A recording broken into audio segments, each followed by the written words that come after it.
Welcome to Narayana IAS Academy. As a part of our weekly current affairs revision, now let us delve into the 5 most important and the significant topics that we have picked up from The Hindu as well as the Indian Express. Let us thoroughly examine every topic and we will ensure that there is holistic coverage with all the essential dimension and the aspects that are relevant for the examination so that you are well informed and well prepared for the UPSC CSE prelims as well as the mains examination. Now, let us get into the topics one by one. Female labor force participation rate and how it can be used to counter unemployment which is continuously increasing in India. For us, it is important to know what is labor force participation rate and the present unemployment condition that exists. If you look at the syllabus, it mentions about employment specifically in the GS paper 3. So the article is very important. We can look at one previous year question asked in 2015 mains. It says the nature of economic growth in India in recent times is often described as jobless growth. Do you agree with this view? Give arguments in favor of your answer. To answer such questions, you need to have a brief idea about the unemployment condition that exists in the country. Now, what is the context? We are observing that unemployment rate in India is very high. And to counter this unemployment rate, we can use female labor force participation rate. This is what being said by a recent study. Now, if we increase this labor force participation rate of women, we can actually increase family income of people living in the rural part of India. But to understand this article, we need to understand what is labor force participation rate. You look at economic structure of any country, you will find that not all individuals can actually become part of the economic structure. Let's say for example, in India 140 crore people are part of the population, but only the people who are in the age bracket of 15 to 64, they are actually considered as people who can actually contribute in the economy. So we call them working age population. Now out of this working age population, not everyone is actually part of the labor force. What happens is that there are 3 types of people. One who is actually looking for a job and the person gets a job. So now the person has become part of the economic structure. Second type of individuals are those who are looking for job but they are not getting the job. They are in the phase of struggle. They are still unemployed. But we can say after some time they will become part of the economic structure. But there is this third kind of people. These individuals are those who are not at all interested in getting into any job. They just want to sit idle and they don't want to become part of the labor force. We can say, for example, Indian women. After marriage, Indian women are expected to sit at home and not become part of the economic structure as such. So what we'll do is that we'll take the entire working age population and we'll remove this third part. And we'll only take up these individuals who are either working or they are seeking or they are available for work. And if we calculate this, then we get the labor force participation rate. Now, if we simply consider the female part of it, then it is female labor force participation rate. Now, look at the current employment scenario. In India, we observe unemployment as well as underemployment. Unemployment means you are not getting the job. Underemployment means you have done PhD but you are getting into a job which is made for clerk, very lower position. So in India, you can see in 2000 and 2012, the unemployment rate was 2%. In 2019, it is 5.8%. And in 2022, it is 4.1%. It is considered to be a very high unemployment rate. Then if you look at the labor force participation rate, overall labor force participation rate, you see that it is actually falling. So in 2000 it was 61%, in 2018 it was 49.8%, in 2022 it was 55%. So we see the trend that it is actually falling. But if you look at the female labor force participation rate, it is actually rising. So if we get into the figures specifically, in rural India, it is increasing in this way that 24% it was in 2018 and in 2022 it was 36%. In urban areas, if you look at it, it seems 20.4% in 2018. Now you may say that the rate is increasing, which is a very good thing, but you cannot be very complacent with this. Why? Because if you look at the global average, The global average is 53.4%, and where we are standing at 36 or 20% only. So we actually need to work on the female labor force participation. First of all, if you increase the labor force participation rate of women, there will be more people in the workforce. So there will be more competition, there will be more productivity. And if there is any employment gap as such, for example, in a sector, the demand for people is very high, but people are not there or people do not have much skills. In that case, we can fill those employment gaps in a good manner.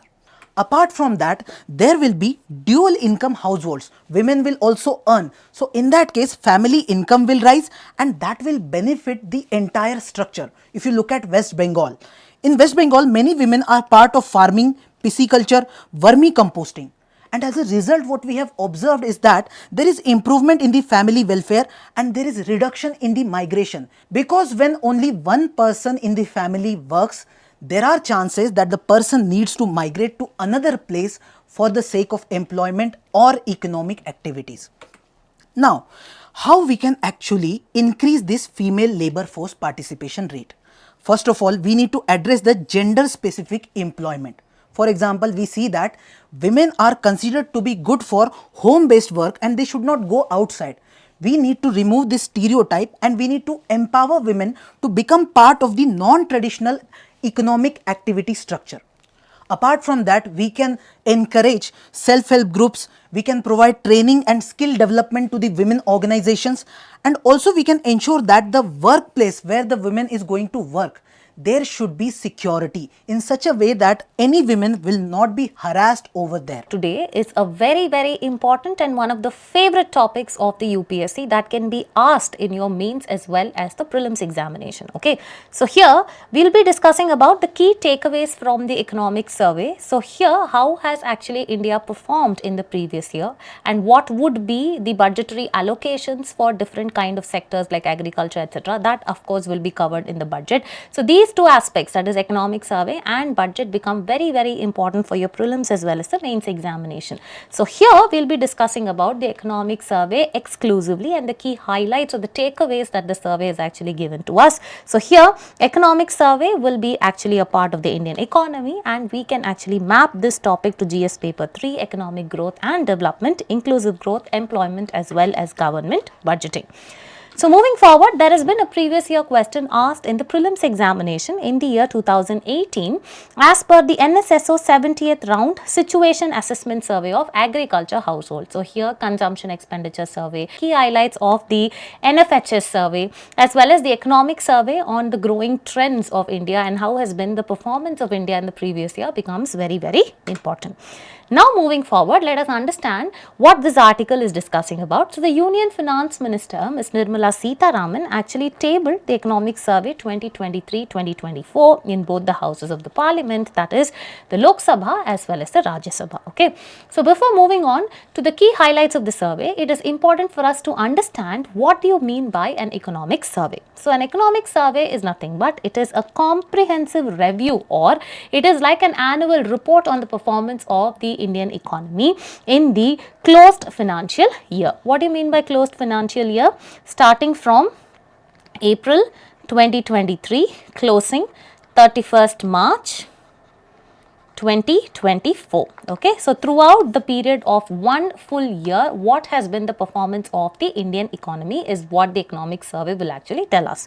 And also, it is prepared by the economics division of the Department of Economic Affairs under the Ministry of Finance under the guidance of India's CEA, that is the Chief Economic Advisor. So now let us actually deal with the key numbers or the key highlights of the economic survey 2023-2024. The first one is GDP growth. What do you mean by GDP growth is that it is nothing but the increase in the value or the value of the total goods and services which is produced in an economy over a period of time, specifically annually. Okay, in India it is actually measured annually and this actually talks about the economic health of the country and it also talks about the economic expansion of the country. In this case it talks about India. Okay, so here the survey actually highlights that India's GDP is likely to grow at 6.5 to 7% in the current financial year, that is 2024-2025, amid a number of global challenges which may actually impact the exports. Okay, so what are the global challenges that are actually associated with India's economy is that, number one, there is actually economic slowdown globally, and also there are number of conflicts, and these conflicts actually include the Israel-Palestine conflict, the Russia-Ukraine war, as well as a number of civil wars that are actually taking place in different parts of the world. And also there are contractionary monetary policies that have actually been taken up by different developed countries, here in particular that the United States. Okay, so what is the United States actually doing? What do you mean by contractionary monetary policy? Is nothing but increase in the interest rates in order to control inflation. Okay, so increase in the interest rates to control the money supply in the economy. So there are lot of challenges as this that is actually taking place in the global economy. However, India's GDP is likely to grow despite these global challenges, is what the survey is saying. The next one is the growth projected for this particular financial year is actually lower than the economic growth rate of 8.2% in the financial year 2023-2024. This is also very important because of late trends have actually been asked in the examination. So if you look at this particular chart about the GDP growth rate, it has been minus 5.8 in 2020-2021, where we actually suffered from this COVID-19 pandemic, post which it was actually 9.77 followed by 8.2. Okay, now moving on, the next one is fiscal deficit. So what do you mean by the fiscal deficit here? It is nothing but the expenditure of the government. Okay, so what is the expenditure when this expenditure actually exceeds the revenue, excluding the borrowing? So this is called as the fiscal deficit. Okay, so over a period of time, if the expenditure of the government is more than that of the revenue, that is actually called as the fiscal deficit. Okay, so this actually means the government is actually spending beyond its means. So this is the meaning of fiscal deficit. So what does the survey talk about? It is that according to the survey, India has remained on the course of fiscal consolidation amid the global trend of widening fiscal deficit. That is, globally many countries are actually experiencing this financial deficit or fiscal deficit, whereas India is on the line of fiscal consolidation. What do you mean by fiscal consolidation? That is, there are a number of policies and initiatives that have been taken by the government in order to keep its expenditure lesser, or in order to keep its deficit under control. So this is called as fiscal consolidation. And also the fiscal deficit has been brought down from 6.4% in the previous year to around 5.6% of that of GDP in the financial year 2024. So if you actually see the trend, there is actually a downward trend. That is, fiscal deficit was very high around 2020-2021. It was 9.2%, and currently if you see, it is 5.6. Now moving to the next parameter, this actually talks about the capital expenditure. So what do you mean by capital expenditure? Capital expenditure actually refers to the spending by the government on the long-term assets and infrastructure projects, like you have the buildings, the machinery, the roads, etc., which will actually over a long run provide economic benefits to an economy. So this is called as capital expenditure. And what does the survey actually talk about? It is that it says that the capital expenditure for this financial year 2024, it stood at rupees 9.5 lakh crore, which has been an increase of around 30%, that is 28.2% on a year-on-year basis, and this was actually 2.8 times the level of the financial year 2020. Okay, so this is very, very important. And next, if you move on, the effective capital expenditure actually grew. What do you mean by this particular effective capital expenditure? Is that it is nothing but apart from the money that the government itself actually invests in, these roads and infrastructure projects like that, it is the grants that it actually provides for certain organizations to actually focus on, these infrastructure projects. That is called as effective capital expenditure. So that grew to 4.2% of the GDP at 12.5 lakhs. Okay, see here it is 9.5 lakhs, it's 12.5 because the grants are also included here. Okay, so in the financial year, and from 3.9 it has actually grown when compared to that of the previous year, and this is actually depicted in this particular graph where there is an increasing trend of the capital expenditure of the government, and also investing in the capital expenditure is actually essential for the economic growth as well as the expansion. The next one is the foreign exchange reserves. So what do you mean by the foreign exchange reserve? This is nothing but the central banks of every country actually hold the foreign exchange reserves in order to offset any kind of global shocks or any kind of financial risks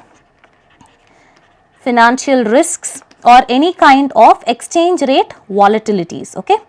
So this is actually called as the foreign exchange reserves, that is they actually hold it in the foreign denominations like the US dollars, etc., in order to actually offset any kind of economic shocks. So the survey actually notes that India's external sector is being skillfully managed with comfortable foreign exchange reserves and a very stable exchange rate, and also forex reserves as of March 2024.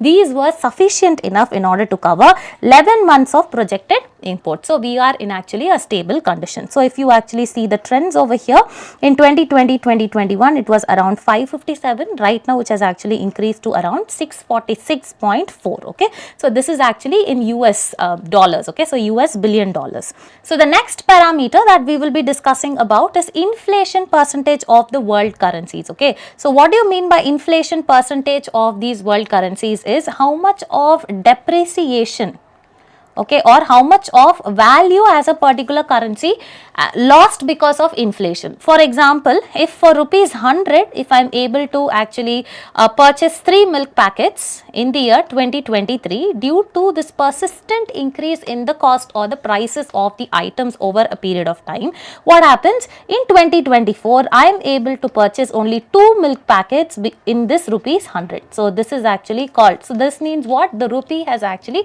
lost its value. So that is what they are actually saying here. They are saying that the Indian rupee has also been one of the least volatile currencies among the emerging market. Okay, for example, if you actually see in this particular chart, you can see the Japanese yen with a higher or the highest amount of inflation percentage of the currency. Okay, so this has actually gone through that, whereas you can see the British pound, the Mexican peso, Indian rupee has also undergone, but then it is one of the least when compared to the other global currencies. Okay, the next one is India's external debt. Okay, so what is actually the external debt? External debt is how much of amount that we actually owe to some other country. This is called as external debt. Here the survey actually highlights that external debt as a ratio to the GDP actually stood at 18.7% as of 2024, and also the ratio of foreign exchange reserves to the total debt stood at 97.4% in 2024 as per the economic survey. Okay, so here you can actually see the external debt. However, there has been an increase, but then recently there has actually been a decrease in India's external debt. Now moving forward, let us actually analyze the next parameter, that is the remittances. Remittances is what? It is the amount of money that actually flows into your economy by the migrants of other country. That is when Indians actually live abroad and they send certain amount of money back home to their families, that is called as remittances. Okay, and it is one of the highest financing sectors. Okay, after the service exports, it is one of the highest finance yielding source. So this is what it is actually mentioned in the survey. So here remittances to India is the second largest source of external financing after the service exports. This is actually projected to grow at 3.7% to rupees $124 billion in 2024 and at 4% to actually reach $129 billion by 2025. Here you can see the top remittance recipients in the world, where you actually have India as the topmost. Okay, and also India's primary source of remittances actually come from the oil exporting countries like UAE, Saudi, etc. And in 2023, the remittances to India had actually hit a landmark $120 billion. Now moving on to a very crucial parameter, which is the retail inflation. So what do you mean by retail inflation? Here you need to be very attentive. This is nothing but increase in the general price level of consumer goods. consumer goods. Okay. So here what does the survey actually say is that despite a number of supply chain disruptions and adverse weather conditions, the domestic inflationary pressures have actually been very moderate in India. And after averaging around 6.7% in the financial year 2023, retail inflation actually declined to 5.4%. So here our takeaway is to just understand the retail inflation and how has the trend been, whether it has increased or decreased when compared to the previous year. Now, why was there a decrease in the retail inflation? It is because of various measures that have been taken by the government, like open market sales, reduction in the prices of LPG cylinders, and a cut in the petrol and diesel prices, as well as rising the policy rates by the RBI. Now let us get to understand every dimension one by one. So what do you mean by this open market sales? It is nothing but it is issuing the government bonds in order to suck out money from the economy. Okay, so if the government actually gives me bond, whatever liquidity I have, I actually purchase the bond from my money. This means the liquidity or the liquid cash in the economy gets reduced, thereby inflation is actually reduced. So government has actually done this open market sales. Second one, there was actually LPG reduction. Okay, so due to the increase in the price of the cylinders, it was the subsidy was actually given in order to avail the benefits, thereby reducing the impact it actually had on the poor. So that is one. The third one is a cut in the petrol and the diesel prices. This is also similar to that of the LPG cylinders. The next one is rising the policy rates by the RBI. This is nothing but the central bank actually increase the repo rates. So this is actually an example of the contractionary monetary policy in order to increase the interest rate, so that the borrowing actually becomes costly, so your spending actually becomes less and the money is sucked by the bank from the economy in order to control inflation. So this is what the survey actually talks about, the retail inflation. The next parameter that we will be dealing with is the food inflation. Okay, so what do you mean by this food inflation is that, so food inflation is nothing but it is the increase or the gradual increase in the price of the food items. So here extreme weather conditions were there, and then lower reservoir levels and crop damage were there. This was aggravated by the El Nino condition characterized by extreme drought. This has affected the farm output and it actually led to higher food prices over the past 2 years. Next one, food inflation based on the consumer food price index. Okay, so this is actually one of the index which is used to measure the food the retail inflation. So this actually increased from 3.8% to 6.6% and then further 7.5% in the year 2024. So you can actually see this in this particular chart. Now next one is the food grains production. So the food grain production actually hit an all-time high of around 330 million tons, and in 2023-2024 food grain production is slightly lower at the rate of 328 million tons, primarily because of poor as well as delayed monsoons, and this is what has been the observation of the survey. Now moving on to the last parameter, it is actually the industrial growth. Okay, so the economic growth of around 8.2% in the financial year 2024 was supported by an industrial growth rate of 9.5. That is what they are saying. The economy actually grew by 8.2%. That was the GDP, and majority of the contribution was actually given by the industrial growth rate, which actually accounted to 9.5%. And despite disruptions in many fronts, the manufacturing sector actually achieved an average annual growth rate of 5.2% in the last decade, with the major growth drivers being, what are the major industries that grew include chemicals, wood products, furniture, transport equipment, pharmaceuticals, machinery and equipments. Okay, so these are the observations of the economic survey. So next one, the survey also gives key challenges which is actually facing the economy. The first one is global headwinds, that is the uncertainties that are actually happening globally. How does that affect the Indian economy? So unfavorable environment for the FDI, foreign direct investment, due to high interest rate in developed countries. For example, if the US actually invites me to invest there with a greater amount of return, that is hiking their interest rate, then I will actually invest there more, so that my return will be more. So all the investments are actually pulled towards the US economy, so that actually diverts any kind of investment in my country. So that is what this increases the cost of funding and the opportunity cost of investing in developed countries like India. So there is diversion of investment in the high interest rate countries. Next one, competition with the industrial policies in developing countries that actually offer substantial subsidies because they want to encourage the domestic investment. And also there are a lot of geopolitical uncertainties in West Asia, and then also with respect to Russia, Ukraine, as well as the conflict between US and China, etc. Next is the China challenge. Here India actually extremely, or it is highly inclined and dependent on China. So India's continued heavy dependency on the imports from China, particularly in renewable energy, and China's dominance in low skills manufacturing, that is they actually have a cheap labor, a sector that India actually wants to expand into. Next one, there is a lot of AI threat, especially the threats that the artificial intelligence have on the existing jobs, especially in the sectors like the business process outsourcing. Next one is tepid private investment. So despite there were a lot of corporate tax cuts in the Indian economy, you can see that the corporate sector response has actually been the lackluster, and also the corporate profits have increased considerably, but without that being compensated by hiring as well as compensation. Okay, if you have a profit and if the government actually gives you tax cut on the the tax that you have to pay on the profit, it has to be compensated by some kind of hiring and compensation, but that is not taking place in India. Next one is employment imperative. Given the vast demographic dividend India actually has, the necessity of India is to generate approximately 78.5 lakh jobs annually in the non-farm sector until 2030. This is also a huge challenge. Next one is data deficiency. We know we do not have precise as well as high quality data and timely data, and also there is lifestyle disadvantages, that is increasing concerns over public health and productivity due to prevalent social media usage, screen time, sedentary lifestyle, as well as unhealthy eating habits. So what are few of the recommendations that the economic survey actually gives is that first, it actually tells that you need to create jobs more in the private sector. So encouraging private sector to take more active role in the creation of job and leveraging their excess profits to fulfill the responsibility in boosting the employment instead of hosting extravagant weddings. Next one is lifestyle changes by the private sector. It has to be there by the adoption of traditional Indian lifestyles, food as well as recipe.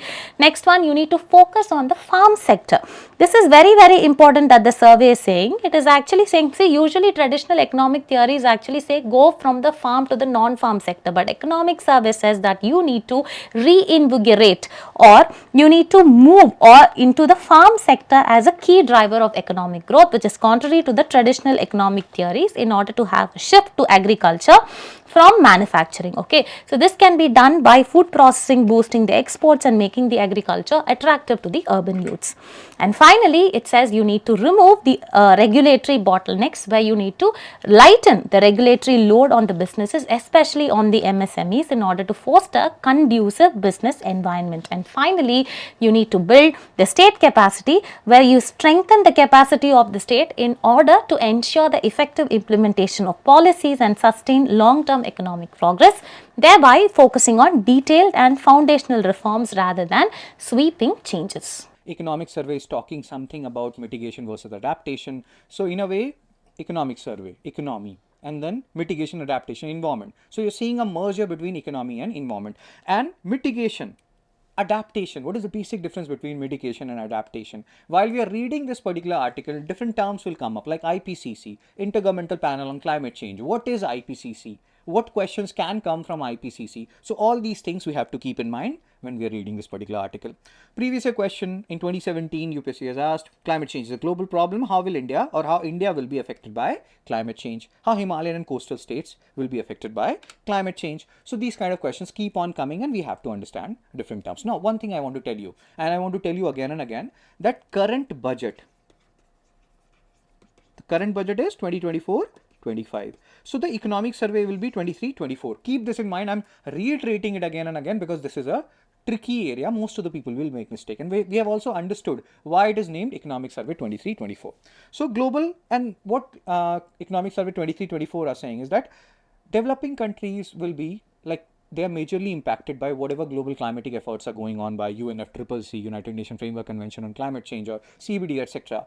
Because they are putting too much pressure on developing countries, and developed countries are flouting their targets. They are not meeting their targets, and they are focusing Here we are talking about developed countries. They are focusing more on the mitigation part than the adaptation part. Now, what is mitigation part? Mitigation part, you can understand, they are just focusing on the greenhouse gas emission, etc. Whereas adaptation is a much bigger feature where we are thinking about climate change from so many different perspectives. Greenhouse gas emission is just one aspect of climate change. There are multiple aspects of climate change on which the adaptation part focuses on. So economic survey is saying that adaptation has to feature in these kind of global climate efforts. We cannot keep on focusing on mitigation. Both has to go hand in hand, and adaptation has to feature more in these efforts, right? So hence they should focus more on climate adaptation rather than climate mitigation. What is climate mitigation? As you can see in this particular slide, these climate mitigation efforts are aimed at reducing or preventing the emission of GHG. But climate change is not all about GHG. There are different facets to it. So this involves a range of strategies and action designed to reduce the sources of these gases. Again, we are continuously talking about GHGs, transitioning to renewable energy sources, improving energy efficiency, sustainable land use practices. All these practices which you are seeing, they are more or less related to reducing emission of GHG. The overarching goal of climate mitigation is to establish greenhouse gas concentration to prevent dangerous anthropogenic human-induced interference with the climate system. Now, climate adaptation, a much bigger subset as compared to mitigation. It involves adjusting to current or anticipating climate changes to reduce risk and exploit opportunities. And when you're seeing action under adaptation, it is building resilient infrastructure, adopting new agricultural practices, managing water resources, protecting ecosystem. You can see so many facets. It's not only confined to greenhouse gas emission reduction.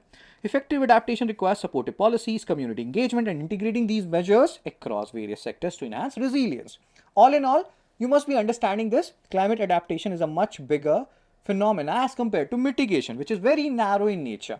So key arguments of economic survey, not 2024, it is 23-24.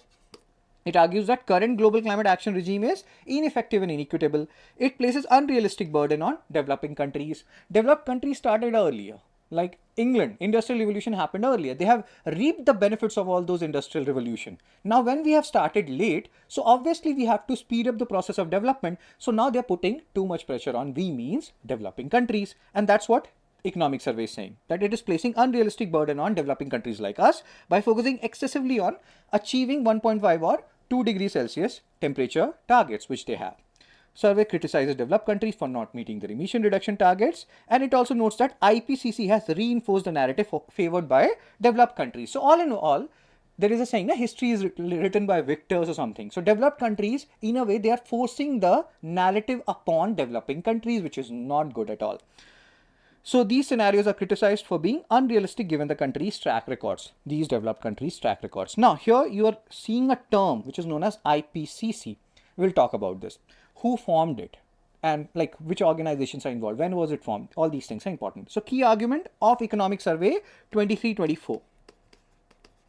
What is the key argument? So what are the key arguments? Adaptation should receive as much emphasis as mitigation, advocating for rapid development and improved resilience against climate impacts. And it also proposes alternative pathways, including lifestyle and behavioral changes to address climate change more equitably and sustainably.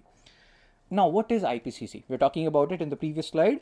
It is a United Nations body, specialized agencies. Now, this is your homework also. Try to see the different parts, like what is the difference between permanent organs and specialized agencies of UN.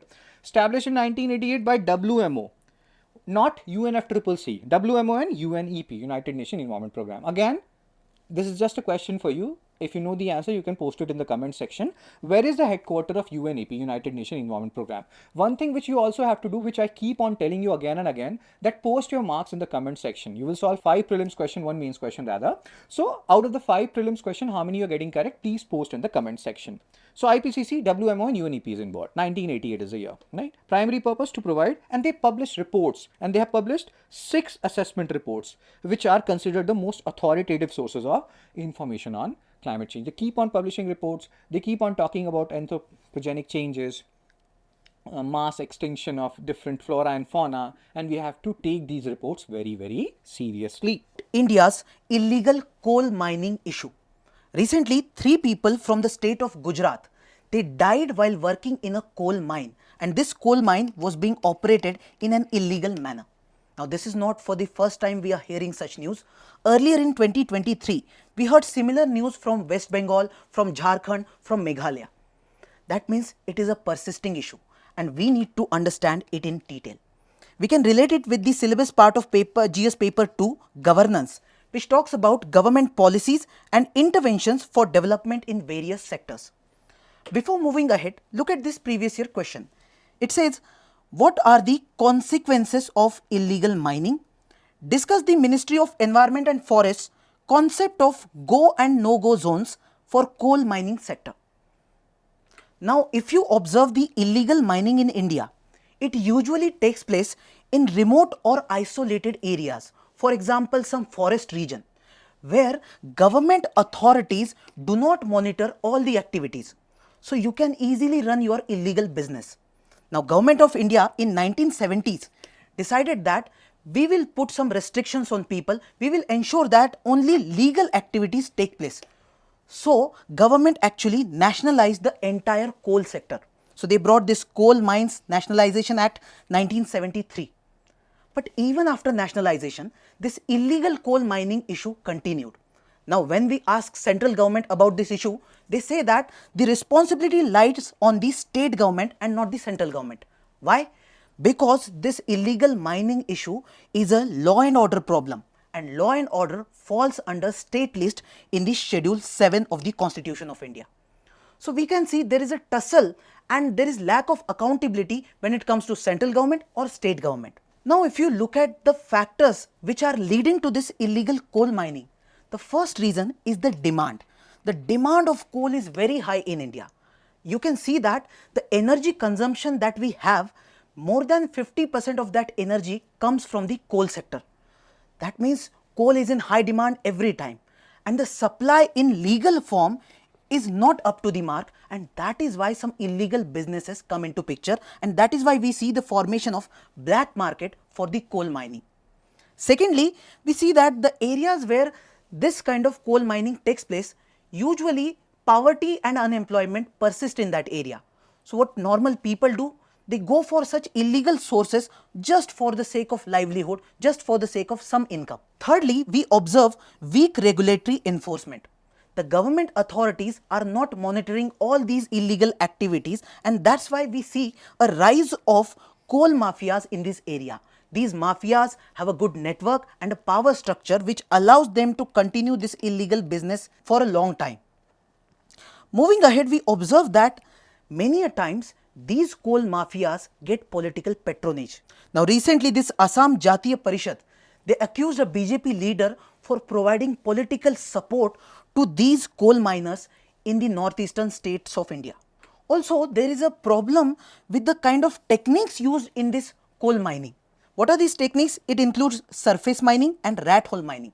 When I say surface mining, it means that this coal deposit is very near to the surface of the earth, so you can easily extract that material.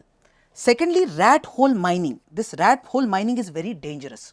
What happens is that just like a rat makes a hole, similarly we also make these holes and we send people in it.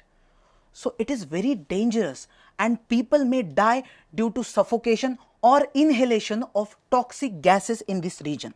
So, we are saying that such techniques, these are very dangerous, and just because they are not so costly, they are very inexpensive, people in their illegal businesses, they go for such techniques. Now, the impact of this kind of illegal coal mining on the health of the worker is very important to understand. First of all, because there is no safety equipment, there is no protocol, there is no training provided to these workers, there is a high chance that they may suffer from respiratory diseases. There are toxic gases that get released in this mine, such as, for example, carbon monoxide, which was released in this recent case of Gujarat. Also, there is a chance that when these people are inside the cave, the entire cave may collapse on them. There can be a landslide. Also, because of sudden burst of gases, there can be some kind of explosion leading to the death of these workers. Now, in case the person does not die, there is a high chance that he may develop a chronic health disease due to the exposure of lead and mercury. And in these areas, there are not much medical facilities available, no emergency facility available. So this further exacerbates or increases the health risk for these people. Moving ahead, you look at the economic impact. Now locally, the economy is getting generated in which even if it is illegal, at least people are gaining some kind of income. So in this case, we observe that if government takes any action against these illegal mines, there is a chance that the unemployment rate in this area will suddenly rise. Apart from that, the people who are working in this sector, it is completely informal sector. You look at a formal sector just like a corporate that is there in Bangalore or Hyderabad. People working there get some benefit. They want maternity leave, they get that. They want some insurance, they get that. But when you work in an informal sector, first of all, there is no job security, and second, there is no social protection in terms of any insurance or paid leaves, etc. So even in the economic terms, these mines do not provide any sustainable income or sustainable economics. Next, there is also some environmental impact in the form of degradation of the ecosystem due to such mining. Now, if you look at the challenges government faces in curbing this illegal coal mining, number one, the challenge is of legal in nature. The legal framework that exists in India is very complex. Some responsibility is given to central government, some responsibility is given to state government, and there are some bureaucratic hurdles. That's why we observe the governance is not that effective as such. Then people are dependent on these coal mines for their basic income. So if government takes any action against these illegal coal mines, the people of that region will protest against the government action. Then there is a responsibility factor. As I mentioned that state government blames central government, saying that this comes under the union list, and central government then blames state government, saying it is a law and order issue. So we say there is lack of accountability when it comes to illegal coal mining. Then the monitoring of this region done by the government is not as per the mark. So we can conclude that we need a holistic approach. First of all, the government regulation has to be strengthened. We need to ensure that the legal framework itself is not that complex. Then the enforcement has to take place in letter and spirit. Then you need to provide some alternative livelihood opportunities to the local people. Otherwise, they will protest against government action itself. And we need to improve the coordination between state and the center so that we can resolve this issue of illegal coal mining. Is new push in the Bay of Bengal region. So in this particular article, we'll be discussing about how and when India will be hosting the second BIMSTEC foreign ministerial retreat. Okay, and here we'll be discussing about how India is focused on enhancing the regional cooperation with the countries in the BIMSTEC region, especially in areas of connectivity, trade, investment, etc. For this particular article, we'll be discussing about this BIMSTEC, that is this regional cooperation, as well as it is relevant from the geopolitics point of view. And also, this particular topic can be mapped to GS paper 2, bilateral, regional and global groupings and agreements involving India or affecting India's interests. So there has already been a question which has been asked in the 2022 mains examination with respect to that of BIMSTEC, and do you consider whether BIMSTEC is a parallel organization with that of SAARC? So understanding these regional cooperations, the agreements, the composition, whether India has been a founding member or not, the participation, performance, etc. become very, very important for both your prelims as well as the mains examination. Now let us understand what this particular article is discussing about. So, India recently hosted the second BIMSTEC Foreign Ministers Retreat in New Delhi, where India's External Affairs Minister highlighted BIMSTEC as the intersection of India's Neighbourhood First policy, the Act East policy, as well as the Sagar vision. Here it is important to understand all these policies. First of all, it is important to know what is India's foreign policy. From there, you need to know how India has actually transcended to having strategic autonomy and how this strategic autonomy has actually transcended conflict from the pre-independence to the contemporary era. So these kind of small policies like neighborhood and Act East policy, etc., becomes very important for your understanding for the mains examination. Now let us understand what is this BIMSTEC and how it actually has an intersection with that of India's interest. Okay. So, the Bay of Bengal Initiative for Multi-Sectoral Technical and Economic Cooperation was actually formed in the year 1997 with the Bangkok Declaration, very important. The major objective or the vision of this particular regional grouping is to promote technical and economic cooperation among the countries in the Bay of Bengal region, and it comprises of the littoral states and the adjacent countries in the Bay of Bengal region, where 7 member states include the Bangladesh, Bhutan, Sri Lanka, Nepal, Thailand, Myanmar and India. Very important. And whether India is a founding member of BIMSTEC or not, all this is very important. And if you see, Nepal and Bhutan were not the founding members and they actually acquired the membership only in the year 2004. Again important, because once BRICS was actually there, and which of the countries were the last to join the BRICS was actually asked in your exam. The headquarters of BIMSTEC is actually Dhaka, and the chairmanship is actually a rotating chairship, where Thailand happens to be the current chair of this particular regional grouping. Here if you see the key features of BIMSTEC, the first one, if you see in terms of population and GDP, the BIMSTEC region encompasses 22% of the world's population, approximately 1.5 billion people, and it has a combined GDP of around $3.697 trillion annually. Also, if you see the sector-driven organization over here, that is, unlike the regional groupings like the SAARC and the ASEAN, BIMSTEC is actually a sector-driven organization with areas of cooperation divided among the member states. And if you see India's perspective with respect to that of BIMSTEC, for India, BIMSTEC actually aligns with its Act East policy, that is, look towards the East for more and regional cooperation, and aims to enhance trade and security prominence in the Indian Ocean region. Very important. And what has been the recent achievement? Recently, BIMSTEC has achieved a significant milestone with coming into force of its first charter. So here again it's important to know what is this BIMSTEC charter, whether it actually aims to ensure the connectivity, the trade or the investment. This is very important. Now moving forward, let us see how BIMSTEC acts as an intersection of India's policies. First one, we actually discussed neighborhood first outlook. First is regional stability. By fostering very strong relations with the neighboring countries, India actually ensures regional stability and cooperation. So if India actually has a good kind of stability with that of the other nations, that is the BIMSTEC nations, it is crucial for India's security and the economic interest as well. Next one, economic integration. This particular BIMSTEC promotes regional economic integration. This aligns with India's goal of strengthening ties with its neighbors.